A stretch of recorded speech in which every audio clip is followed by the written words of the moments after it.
Hi, it's Maggie the Irish Gypsy here to bring you your December 2022 mid-month general readings. We're looking at the last half of December, and this reading is for the Earth sign of Taurus. Welcome, everyone. I hope you're all doing well as we continue to move through the remainder of this year and the holiday season. Thank you so much for taking the time to watch any of the videos on my YouTube channel, for your subscribing, liking, sharing, all of that. Thank you so much. So, this is for Taurus, our beautiful bulls, for the last half of December 2022. If your sun, moon, rising, or Venus sign is in Taurus, it's also relevant if you're cross-watching for a Taurian. It's a general reading, so of course it's going to resonate a little differently for everyone. Watch all of your signs if you know them, sun, moon, rising, and Venus, because each one can bring in a little additional insight and perspective. And if you find that something does resonate with you, and you'd like to take a deeper look at it, perhaps reach out for a personal reading for yourself or as a gift for someone else. We are in the midst of the biggest gift-giving season of the holiday, and personal readings do make wonderful gifts. If you're interested in that for yourself or for someone else or both, feel free to email me directly at maggie1mcguire@gmail.com. You can also get that contact info by clicking the description link with this video. I would be delighted to hear from you. I do offer quite a wide variety of readings in all areas of life. And the readings are good for 6 months. And most people like to schedule as soon as they can after they purchase the reading. But they are good for 6 months, so there's no rush to utilize them, which is kind of handy if you're giving them as gifts. So something to keep in mind. Okay, Taurus. Let's see what the last half of December looks like for you. I am using the Tarot of Dreams and clarifying with the Radiant Rider-Waite deck. So, we begin with the Six of Wands, victory, triumph, success after a challenge. Sometimes a card about ego, how you're viewed. It could be a card of promotion, winning, success, promotions, contests, or just feeling victorious. It's a victory card, and being seen and recognized in that way as well. With the Four of Coins, sometimes called the Miser card, it can represent being careful with your money, being economical with your money. It represents being perhaps guarded, defensive, protective, because that's what makes you feel safe. It can be a card of stability or stagnancy. On an emotional level, it can mean the same thing. You know, being protective, guarded.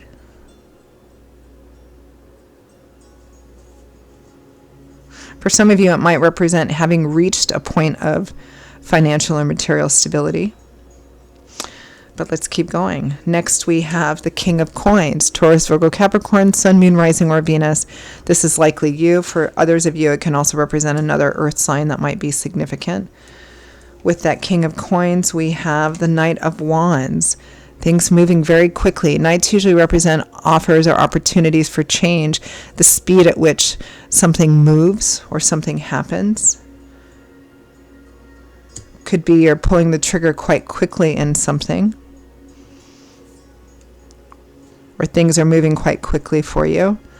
Next, we have the Queen of Cups, Cancer, Pisces, Scorpio, Sun, Moon, Rising, or Venus, showing up as a queen, but you know, it's a general reading, so it could be a male as well. The Queen of Water, or the Queen of Emotions. Somebody who is typically emotionally mature, aware, and intuitive about their emotions and the emotions of people around them. Typically a good source of support. With the Magician, the entrepreneur of the tarot, this is about manifesting and making things happen.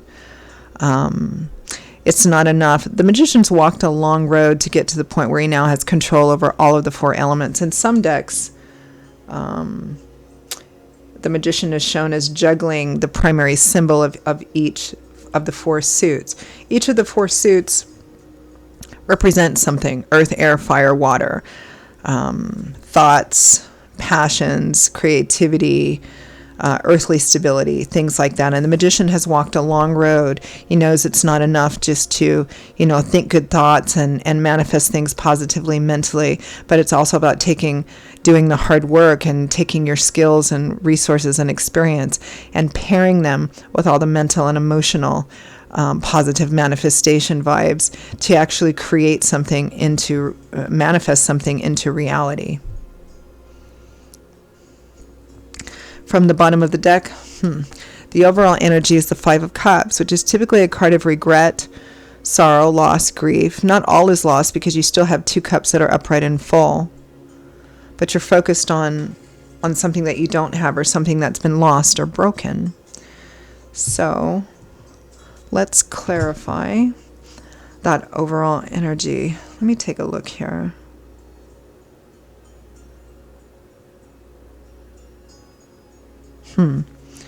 Let's clarify that overall energy of the Five of Cups.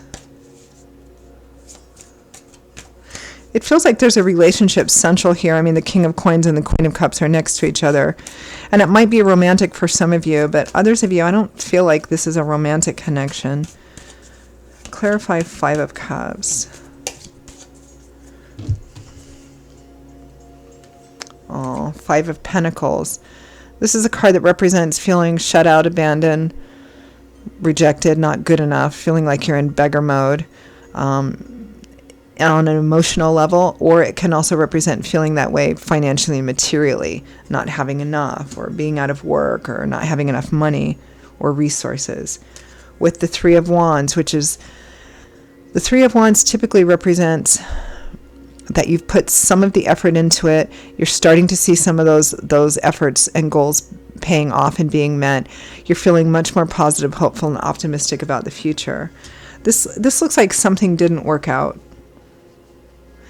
It looks like something or someone, some person, place, or situation has made you feel rejected or abandoned or shut out in some way. Perhaps just after you thought things were going to get better, or things were getting better, or things were improving. It may be also that some of you doubt if this is going to work out moving forward. Let's clarify that Six of Wands, victory, recognition, how you're seen.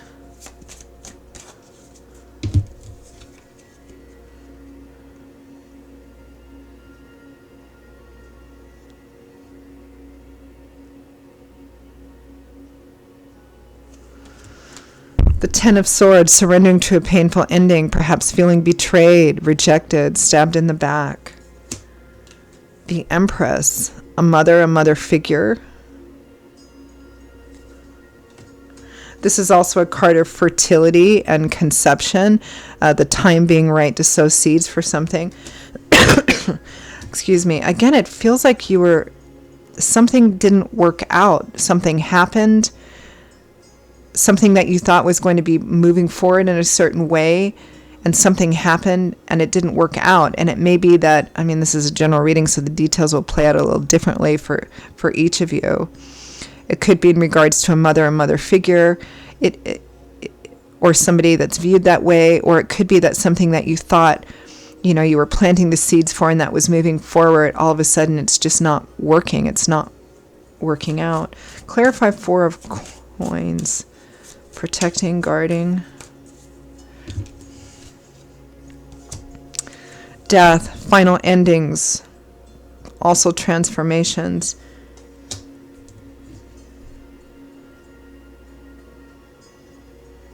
For some of you, it may be that you feel you've had to pull back from a person, a relationship, a situation of some kind, or end something in your own best interest, or that's what keeps you, or that's what you need to do to feel safe or secure. It may be that someone has cut you off, or you've made the decision to cut somebody else off because something didn't work out, something happened. Next we have the King of Coins and the Knight of Wands. Let's clarify that Knight of Wands. Fast movement, action.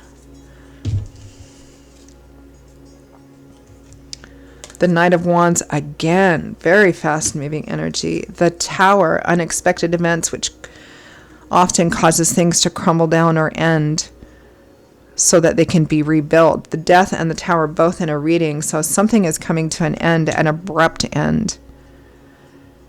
Again, it could be that something came in of not of your choosing, and caused something to end. And during that process, you felt very betrayed. It could be that because of something coming in, you also made decisions to create a separation or a divide of some kind. I mean, it could be some combination of both of those things. It feels like it was very profound and it happened or is happening quite quickly. Clarify the Queen of Cups. This is likely the person, whether they're a water sign or not, that represents the other side of this. I'm so sorry, Taurus. This looks very difficult, and while there's never a good time for it to happen, the holiday season can often magnify this kind of stuff. The Two of Swords, the Ten of Wands. Yeah, this is reluctance or resistance to looking at something or taking a course of action.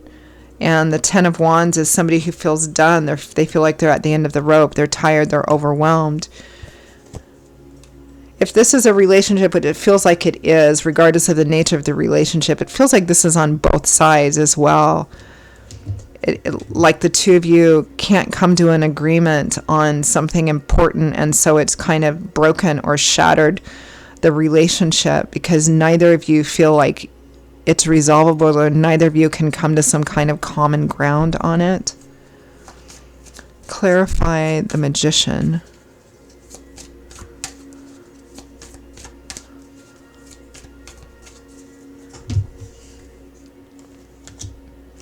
The Four of Pentacles again. So there's an intentional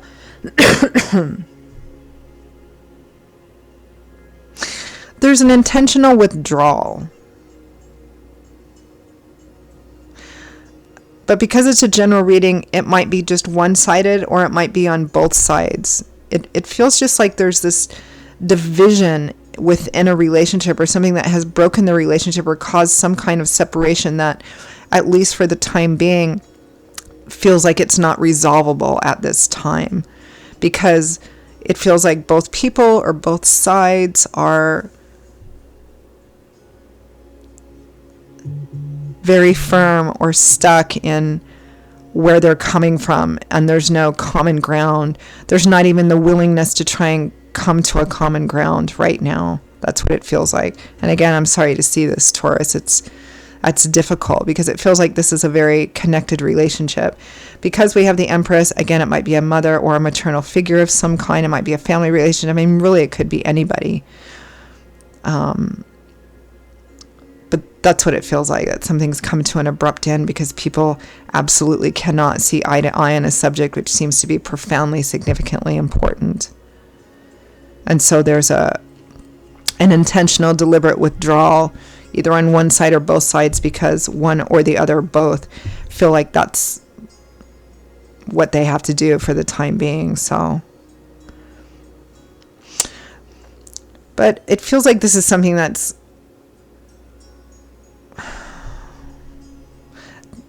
will probably play out again at a later date or resume some kind of action at a later date.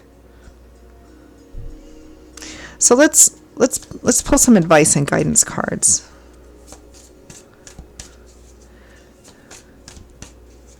It may be best to give this kind of a cooling off period.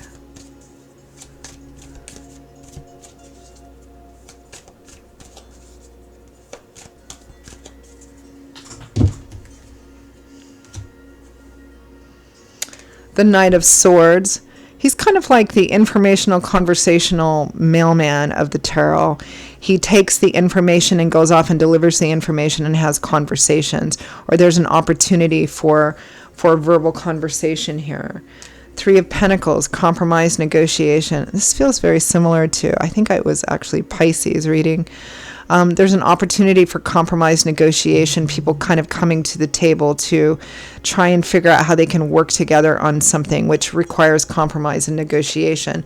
And the whole foundation of compromise and negotiation is agreeing on what the most important thing is, and then all the lesser things can be negotiated or dropped, kind of thing. So it does look like there's an offer or an opportunity here. We have the Five of Cups again, loss, grief, regret. But not all is lost, because there's still 2 cups upright and full. And next we have the 7 of Wands, which is defending, protecting, guarding. If this is an argument about, like a great big huge argument of people not being able to come to agreement, what Spirit is saying here, free will or free agency, and it may require a bit of a cooling off period, is that there's opportunity here. It's not going to be everything. It's not going to be a perfect resolution, which is what compromise and negotiation is about. But it's worth doing, or worth holding on to.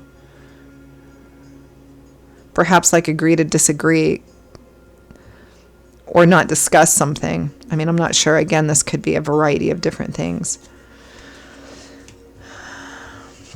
But basically, to keep the door open is the advice here. Okay, Taurus, those are your messages for the second half of December. I hope, while it wasn't one of those, rainbow and unicorn readings, I hope that it was helpful in some sense, or validating, or gave you some food for thought. And again, if this resonates enough that you'd like to perhaps take a deeper look at it, reach out for a personal reading for yourself or as a gift for someone else, feel free to email me directly at Maggie1McGuire@gmail.com. I would be delighted to hear from you and to work with you. I will see you all in a couple of weeks for the very first general readings of a brand new year. Until then, I hope you have a very Merry Christmas, a Happy New Year, and a wonderful and safe holidays in the remainder of this year. And I look forward to seeing you back here again soon. Take care. Bye-bye.